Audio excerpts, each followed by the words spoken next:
se non c'è nessun altro, apriamo la Bibbia, condividiamo insieme un passo. Alleluia, leggiamo in Giovanni capitolo 21, dal verso 15 fino al verso 25, fino alla fine del capitolo e che poi anche la fine del Vangelo scritto da Giovanni.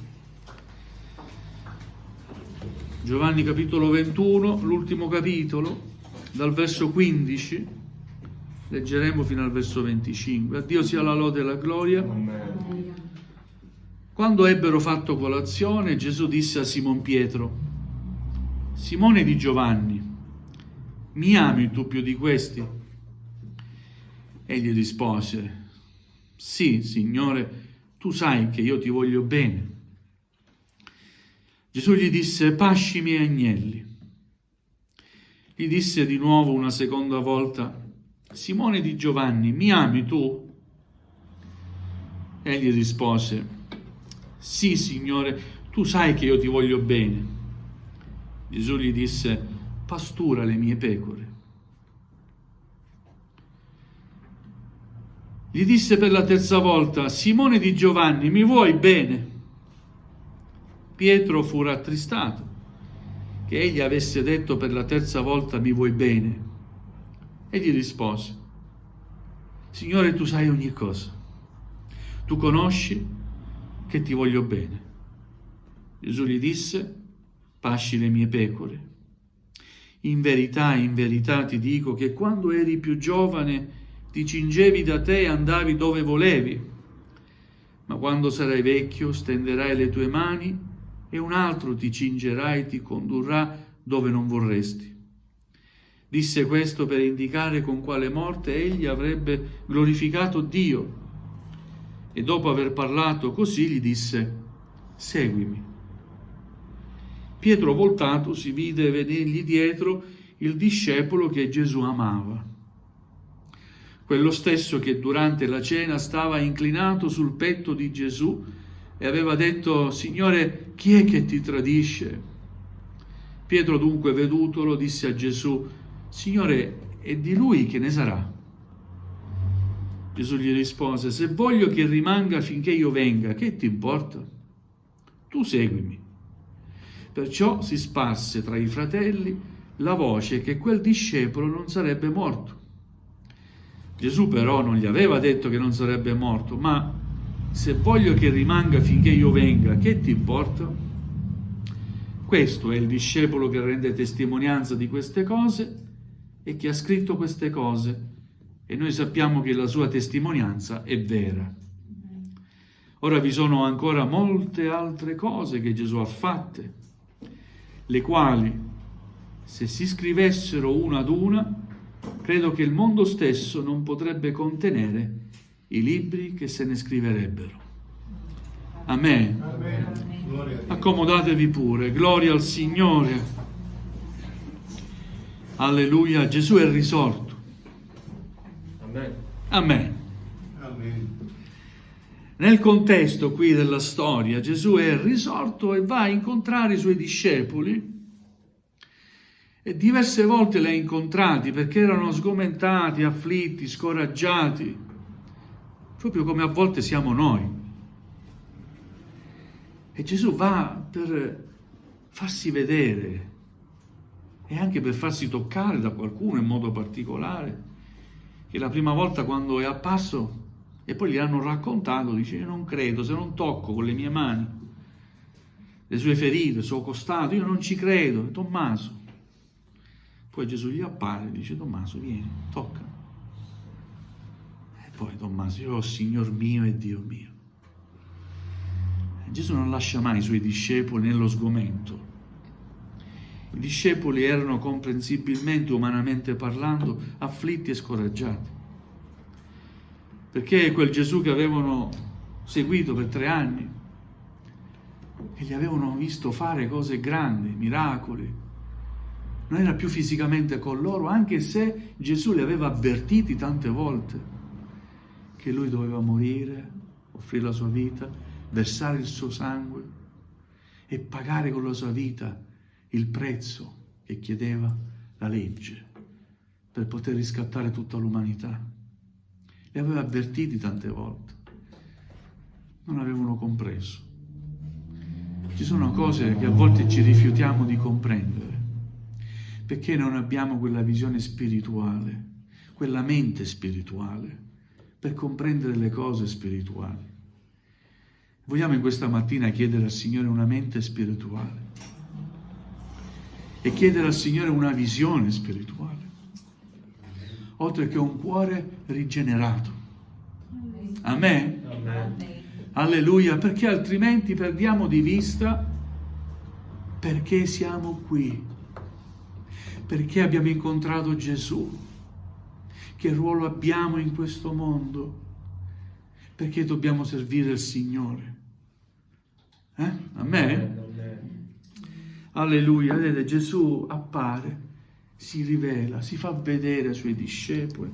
Li aveva incontrati mentre erano tornati a pescare, la vecchia vita, pescatori erano, e pescatori erano tornati a fare.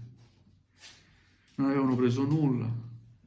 E poi Gesù gli appare e dice: adesso gettate la rete sul lato destro le stesse cose avvenute quando li ha chiamati la prima volta, quando gli ha detto: seguitemi, venite dietro a me, io vi farò pescatori di uomini. Rinnova la sua chiamata il Signore a quegli uomini che avevano dimenticato. E quando hanno fatto come ha detto Gesù, hanno preso, se leggiamo nei versi prima, 153 grossi pesci. Si fecero aiutare. E Gesù era lì che gli aveva preparato una colazione, del cibo per loro, erano stanchi. Oh, gloria a Dio, ha sempre qualcosa per noi il Signore. E anche in questa mattina ha qualcosa per noi. Ha preparato questo cibo per darci nuove forze, per andare avanti, per farci rivedere le cose che abbiamo visto, ricordarci le cose che abbiamo imparato e che abbiamo dimenticato. Gloria al Signore. E poi abbiamo letto, quando ebbero fatto colazione, dopo che si sono ristorati, Gesù si rivolge in modo personale a Pietro. Perché? Perché c'era una questione irrisolta fra lui e Pietro. Vi ricordate qual è questa questione? Signore, nessuno ti toccherà. Pietro, sei bravo a parlare. E quanti siamo bravi a parlare? Poi sono i fatti che testimoniano. È vero? Gloria a Dio per chi parla bene, gloria a Dio, ma oltre a parlare bene bisogna anche agire nello stesso modo come si parla. E questo si chiama coerenza. Pietro era molto istintivo e molto incoerente. Signore, nessuno toccherà, chi viene qua ad arrestarti? Io lo ammazzo. Pietro, proprio tu mi rinnegherai 3 volte. Prima che il gallo canta, tu già mi hai rinnegato, 3 volte mi rinnegherai. Io, Signore, no. Gesù dice sempre la verità. E così è successo. E da quel momento si allontana, e c'è tanta freddezza in lui. Alleluia. A volte ce la prendiamo col Signore. Pensate, ho saputo di alcuni, ho chiesto giù a Lentini e non viene più perché ce l'ha con Dio. Come non viene? È perché il papà si è ammalato, ce l'ha con Dio.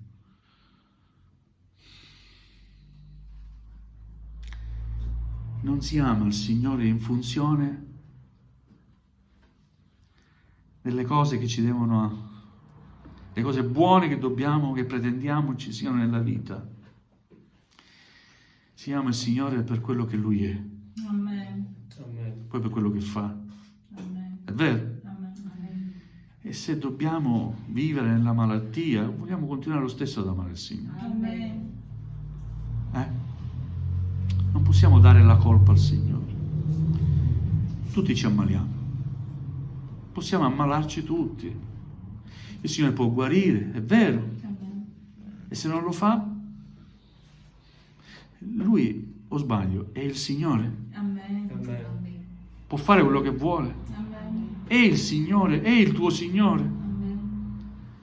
Gloria a Dio, continua ad amare il Signore ti darà la forza di testimoniare anche nella malattia. Le vere conversioni si vedono proprio nelle difficoltà. Molti, sapete, io amo il Signore, ti va tutto bene. Voglio battezzarmi, battezza. E alle difficoltà poi che la vita ti offre, perché viviamo tutti in questo mondo, no? E Gesù non ha promesso sempre il sole, o no? E lui stesso quanto ha sofferto.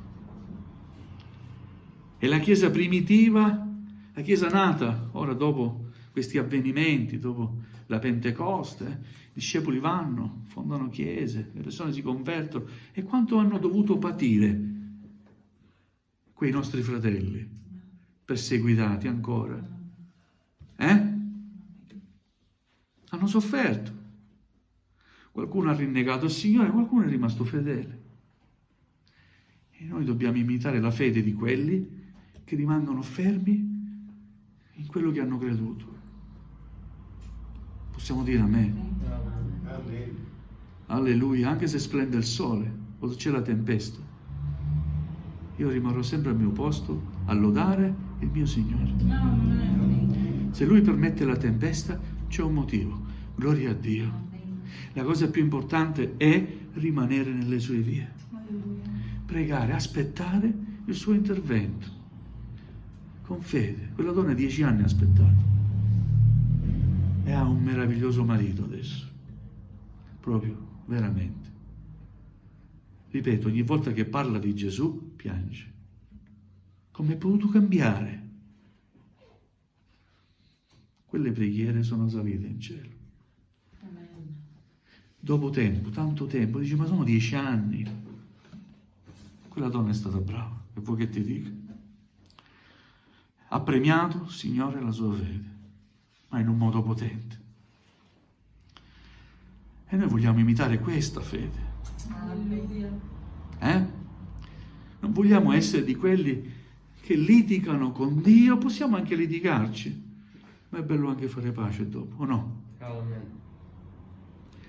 Sapete cosa è scritto in Isaia? Venite, discutiamo. Puoi anche discutere con il Signore. Però, devi sempre riconoscere che Lui è il Signore. E la cosa bella di questa storia fra Gesù e Pietro è che Gesù non lascia le cose irrisolte. Gesù vuol fare pace con Pietro, vuole ristabilirlo. Amen. Pietro non aveva preso nessuna iniziativa. Se fosse stata per Pietro sarebbe rimasto sempre chissà come, freddo, aveva vergogna forse, in coscienza si sentiva colpevole, ma Gesù la incontra personalmente e parla con lui faccia a faccia. Simon Pietro, Simone di Giovanni, a dire io so chi sei, da dove sei nato, chi è tuo padre, ti conosco da prima che sei nato. Simone di Giovanni, mi ami tu più di questi? Che si era sempre vantato e lui, sì Signore, tu sai che io ti voglio bene. Ma tra chiedere di essere amato e rispondere ti voglio bene c'è una differenza abissale. Una cosa è amare e una cosa è voler bene. Amare vuol dire dare la propria vita per la persona che dici di amare. Gesù ci ha amati per primo e ha dato la sua vita per noi, ce l'ha dimostrato che ci ama. Pago io per voi, vado io, pago io per voi, e ha pagato per noi. È vero? Simone di Giovanni, mi ami tu più di questi? Signore, tu sai che io ti voglio bene, pasci i miei agnelli. Riabilita il Signore, continua a pascere i miei agnelli. Predica la mia parola, pascere gli agnelli. È questo, avere cura del gregge, no? Pascere, il pastore pasce, cioè si prende cura, spiritualmente parlando. Gloria a Dio. Pasci miei agnelli. Di nuovo, Simone di Giovanni, mi ami tu? Questa volta non dice più di questi. Sembra che Gesù cali il livello, no? Mi ami più di questi? Sì, Signore, tu sai che ti voglio bene. E la terza domanda, Signore, dice ancora una volta Gesù, Simone, mi vuoi bene? Leggiamo, Pietro fu rattristato che gli avesse detto per la terza volta mi vuoi bene. Tu sai ogni cosa, Signore. E ancora oggi, Signore, sa ogni cosa. Amen. Che ne dite?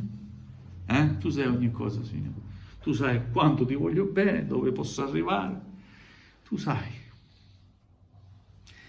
Alleluia. Pasci miei agnelli, così come sei in questo tuo valore, con questa tua capacità anche di amarmi. E poi gli rivela quale sarebbe stata la sua morte, no? Dice prima, quando eri giovane, andavi dove volevi, ti cingevi da te, ma quando sarai vecchio stenderai le tue mani, un altro ti porterà, ti condurrà dove non vorresti. E poi conclude dicendogli, seguimi, seguimi. Poi Pietro, voltatosi, vede venire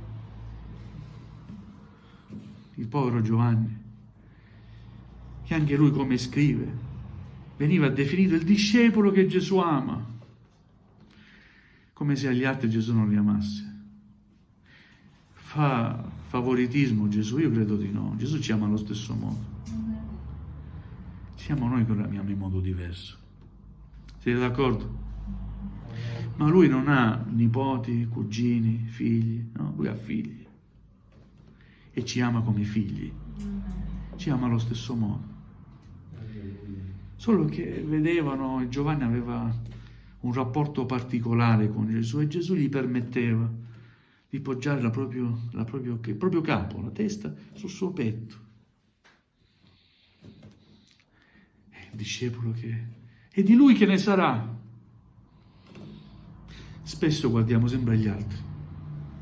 È vero? C'è un grande insegnamento in questa storia. Non dobbiamo guardare a nessuno. Dobbiamo guardare solo a Gesù. E Gesù dà un grande insegnamento. Se io voglio che lui rimanga finché io torno, a te che ti importa? Allora non morirà mai Giovanni. Ha detto Gesù che Giovanni non morirà mai. Si è sparso tra i discepoli questa voce. Ma Giovanni stesso dice, ma Gesù non aveva detto Giovanni non sarebbe morto mai, ma se voglio che rimanga finché io venga, che ti importa? Come dire, io posso fare quello che voglio. Amen. Gesù è il Signore. Amen. E questo a te che ti importa, è di grande insegnamento per me. A me deve importare solo che la mia vita sia consacrata a Lui. Amen. Che ne dite? Amen. E di Lui che ne sarà? E di lei? Oh, e quella sorella? E quell'altro? O dobbiamo guardare a noi stessi? Che ci guadagniamo, che ne dite? Amen. Invece di guardare agli altri. E Gesù questo insegna. Tu seguimi. E noi vogliamo seguire Gesù. Alleluia. Giovanni stesso dice, questo è il discepolo che rende testimonianza di queste cose. Quello stesso Giovanni, è lui che scrive il Vangelo. E noi sappiamo che questa testimonianza è vera. Lui ha scritto la verità, le cose che ha vissuto insieme a Gesù. Però dice, ci sono ancora altre cose che gli abbiamo visto fare. Mi ha sempre incuriosito questa cosa. Chissà quante cose il Signore ha fatto e non sono scritte. E dice Giovanni, vi sono molte altre cose che Gesù ha fatto, le quali, se si scrivessero una ad una, credo che il mondo stesso non potrebbe contenere i libri che se ne scriverebbero. E io credo che il Signore da quel momento stia ancora operando. Amen. Alleluia, anche se le cose non sono scritte, c'è la nostra testimonianza. Amen. Tu puoi raccontare ancora le cose grandi che Gesù continua a fare. Quando ho predicato domenica scorsa a Lentini dicevo questo. Che è brutto dire, fratello, sempre le stesse cose devo dire, la mia testimonianza, sempre quella è la mia testimonianza. Perché da quando hai incontrato il Signore fino ad oggi non hai fatto più nessun'altra esperienza con Gesù. Stai ancora campando di rendita. Non è buono campare di rendita. Bisogna che ci rinnoviamo sempre nel Signore. Ogni giorno è una grazia che Dio ci concede. Così è scritto nella parola. Vedere l'alba di un nuovo giorno è una grazia di Dio. E vorrei sentire queste testimonianze anche. Io ringrazio il Signore perché mi mantiene in vita per servirlo. Perché Egli è la mia vita, amen. Alleluia, Egli è la mia luce. Ringrazio il Signore, mi ha dato la luce anche in questo nuovo giorno. Ed è bello poi testimoniare. Ringrazio il Signore perché io so che Lui mi ha salvato. Sono tante cose che potremmo raccontare, oltre alle esperienze proprio di vita quotidiana che il Signore fa. Ho sentito testimonianze di un fratello che ha mangiato funghi avvelenati e non gli è successo nulla. Un altro ha testimoniato domenica scorsa all'Endina, è stato morso da un serpente mentre lavorava in campagna. Dice, mi ha morso un serpente, sono andato in ospedale. Alla fine dice, no, non c'è nessun veleno. Anche se c'è il morso, disinfettiamo, non c'è stato veleno.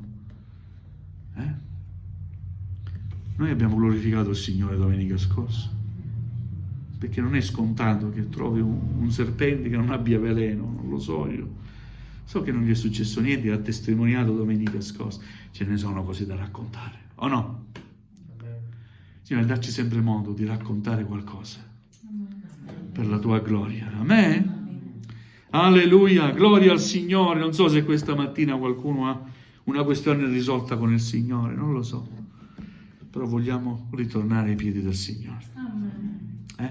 Lasciamo che ci incontri uno ad uno, faccia a faccia, in modo personale, e lasciamo che il Signore possa dirci: mi ami tu? Come risponderemo noi? Signore, io vorrei amarti come mi ami tu. Io gli risponderei così: Signore, io vorrei, non lo so come ti amo, quanto ti amo, non lo so solo che ti amo. Per quello che posso, che so amare, io ti amo. Non so se darei la mia vita per te.